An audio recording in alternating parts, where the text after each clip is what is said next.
Let's get ready to rumble! Yo, what's up, man? You know what, guys? I came to give Zhang, Big Zhang, his shoes. Zhang ran away, forget his shoes in Congo. I'm in Congo right now, training hard for Big Zhang. And I just heard that the Zhang, he said no to the fight. And he forget his shoes. Big Zhang, come collect your shoes, man. Stop run away. I know your team is protecting you. They don't want you to get knocked out. So now I'm focused now on KABAYEL. KABAYEL, be ready. Thank you, big thank you to IBF for giving me this big opportunity. I'm looking forward to be a #1 next year. Big KABAYEL, you're going to get it. Knockout. No one will run away from this. This is big machine, Martin Bakole. Knockout. So according to Bakole, Boogeyman Zhang was offered the fight. He didn't want the smoke.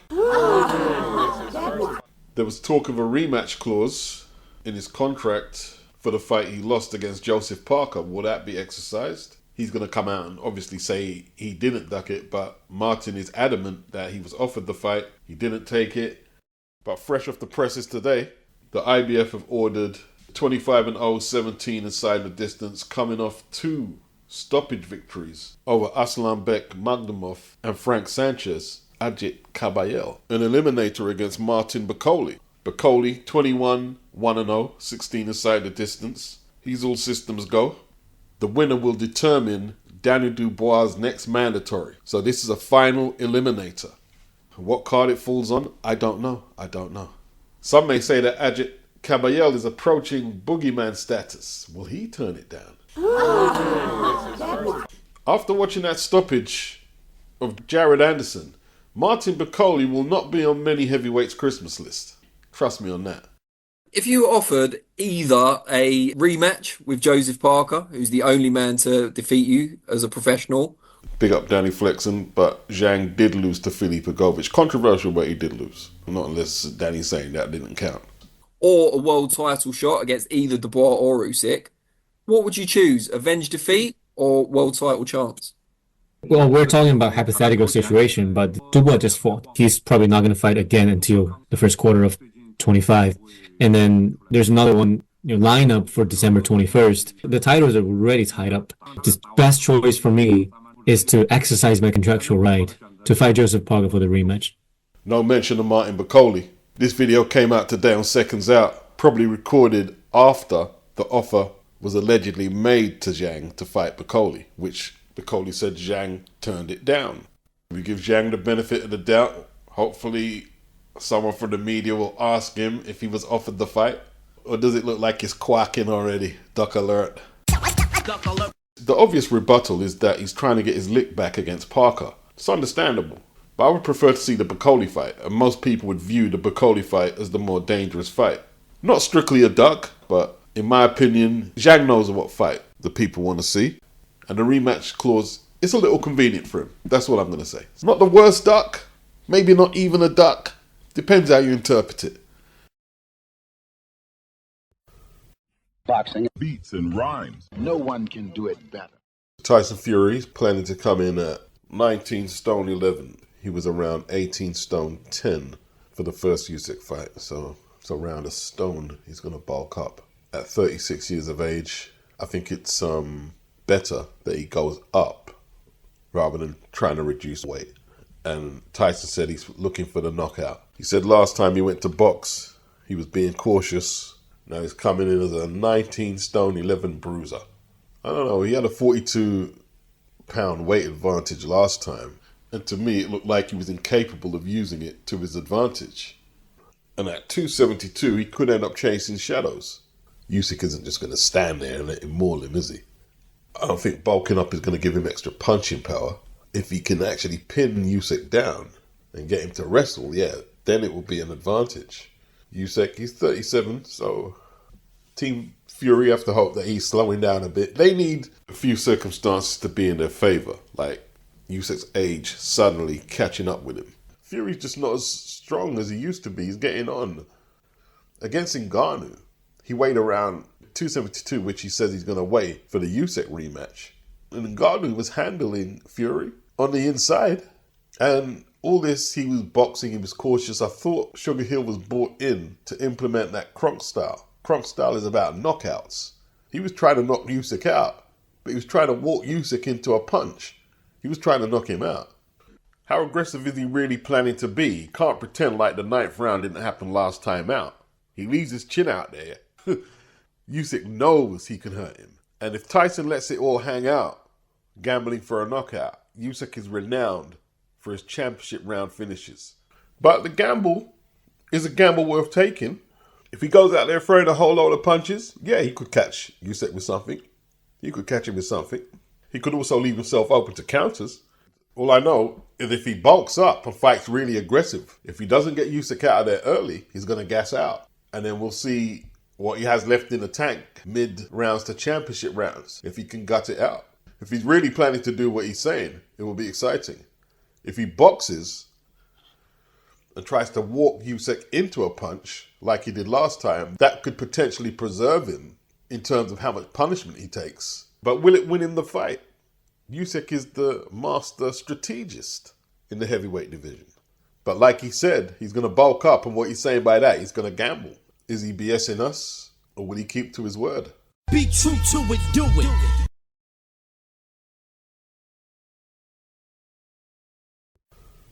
Boxing beats and rhymes. No one can do it better. Leigh Wood finds himself in no man's land.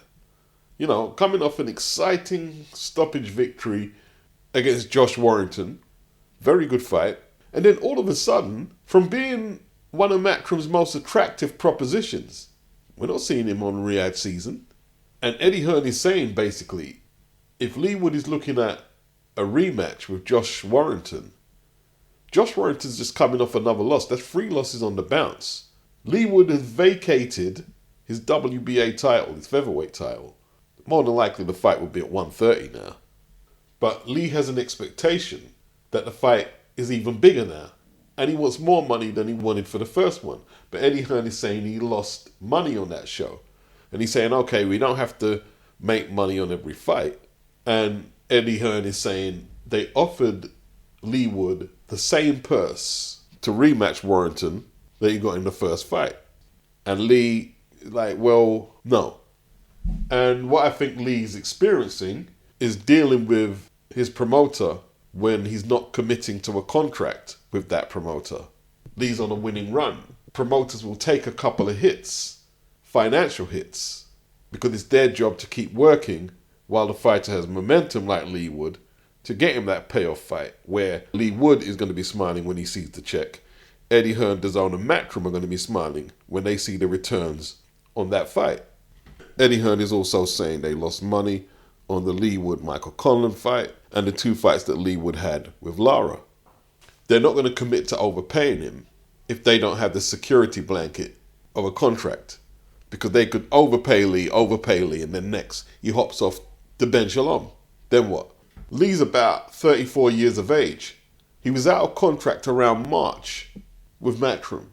His reasons for not re-signing is because they was unable to get him a fight at the City Ground in Nottingham, where he's from. And I'm not sure if that's the greatest reason not to re-sign. I'm not sure. I don't think Frank's going to sign him unless he has words with Eddie, because Eddie done Frank the grace by not making an approach for Anthony Yard. Whether Yard, in Frank's opinion, is still in contract or out of contract. Leigh Wood also wanted the Anthony Kakashi fight.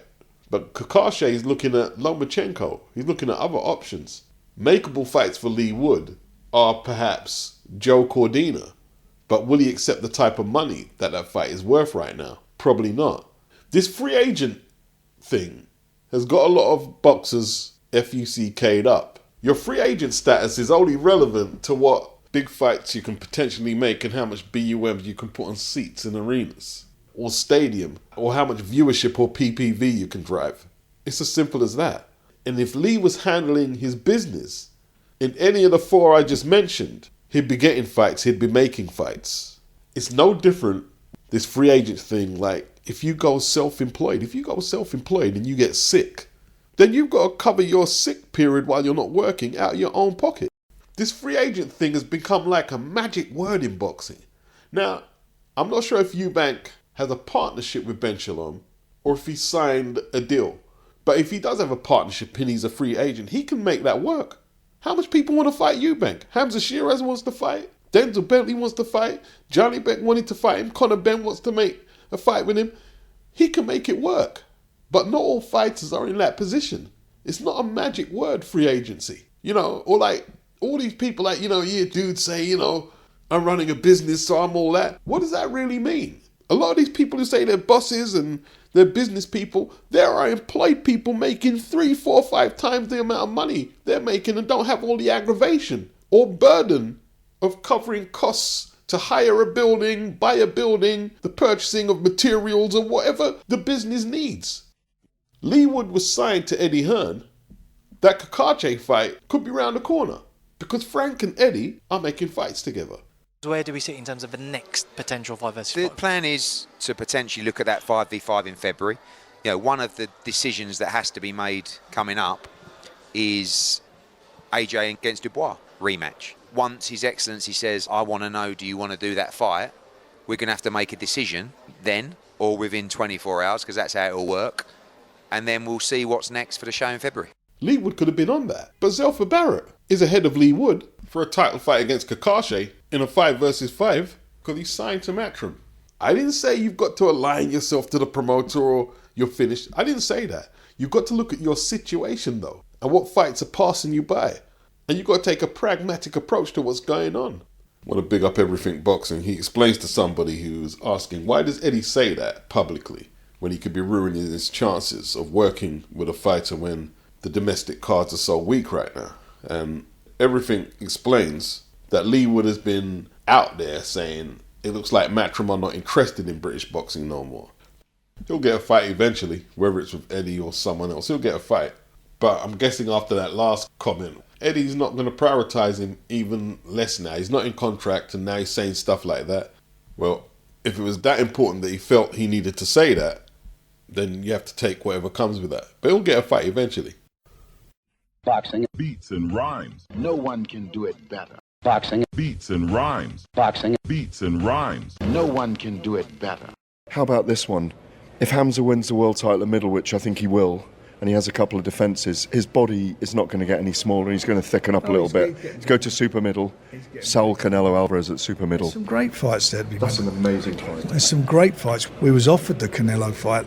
What? Early this year. I said no, not yet. For Hamzah. Good money. Yeah, really good money. It's not a duck. Frank's telling us that Hamzah's not ready and he's not going to push him into something that could potentially ruin his career. Hamzah, 21-0-0, 17 inside the distance, 25 years of age. In hindsight, Frank did the right thing. He done the right thing. He didn't sell his man out for a quick buck. Excuse me, I'm trying to earn in me $1 or $2. The WBO has not stripped ZHANIBEK, as was rumoured, but they are ordering a mandatory defence against Hamzah SHEERAZ. Dan Raphael put it out there that ZHANIBEK was offered the fight and swerved it on the undercard of Dubois versus Joshua for 1.2. And if this goes to a purse bid and it's not on a Riyadh season card, it's highly unlikely the purse bid is going to get ZHANIBEK any more money than that, possibly less. This ZHANIBEK, he was another guy they were hyping up to be the boogeyman. And he sure ain't that. He's a good fighter though, but he's not the boogeyman. Boxing. Beats and rhymes. Well, let's look at the Fury Usyk undercard. Borshak versus Madrimov. Looks like a 50-50 fight to me.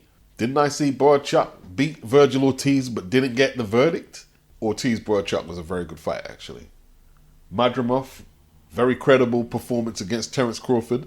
I'm not buying into the narrative that Crawford lost the fight. That is what you call narrative pushing. But yo, that's a 50-50. Very good fight. Moses Atoma versus Dempsey McKean. That's a very good fight for Moses Atoma.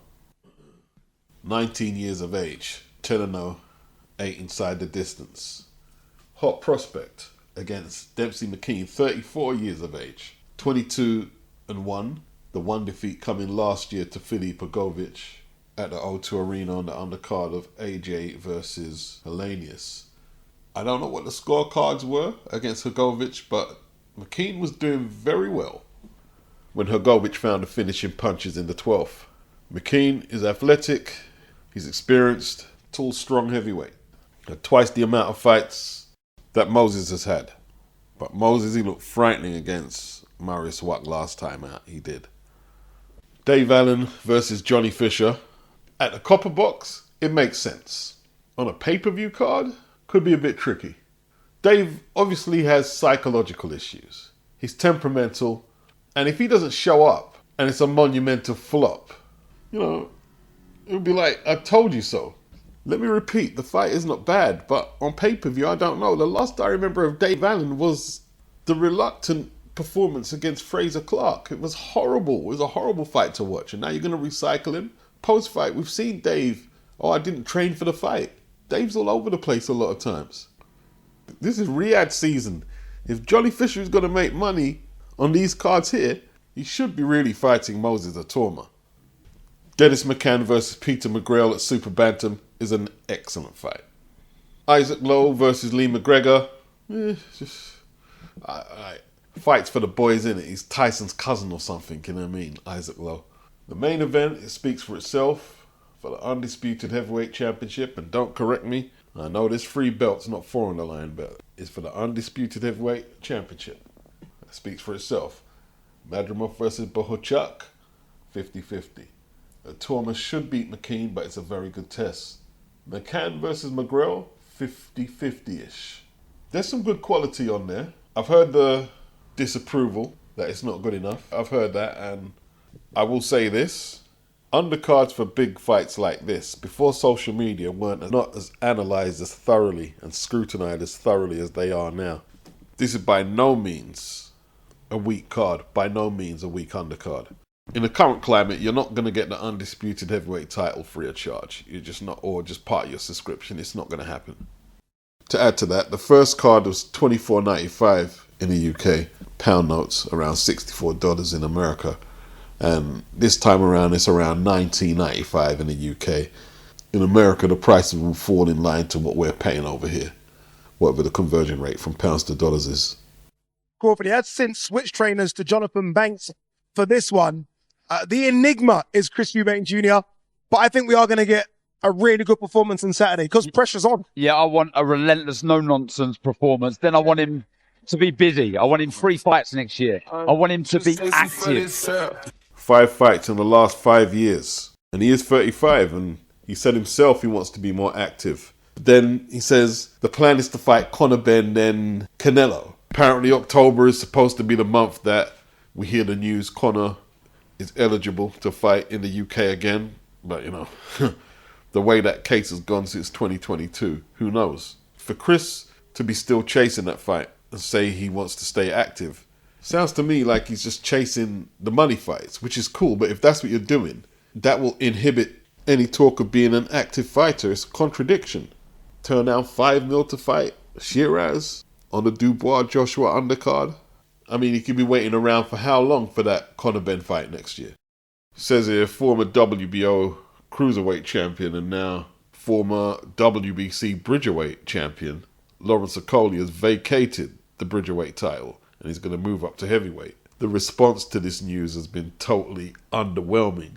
You can say what you want about Matchroom Boxing, but him leaving Matchroom was career suicide. He parted ways with Boxer, and now he's a free agent. There's just no opponents at bridgerweight. There's no one to fight. Literally no one to fight. You know, Wilder didn't bite on the bait when OKOLIE offered him a fight at Bridger. There's no one to fight. He's only 31 though. And at heavyweight, I believe he can pick it up. He'll definitely get fights at heavy. Be interesting to see what he can do. Boxing beats and rhymes. Boxing beats and rhymes. No one can do it better.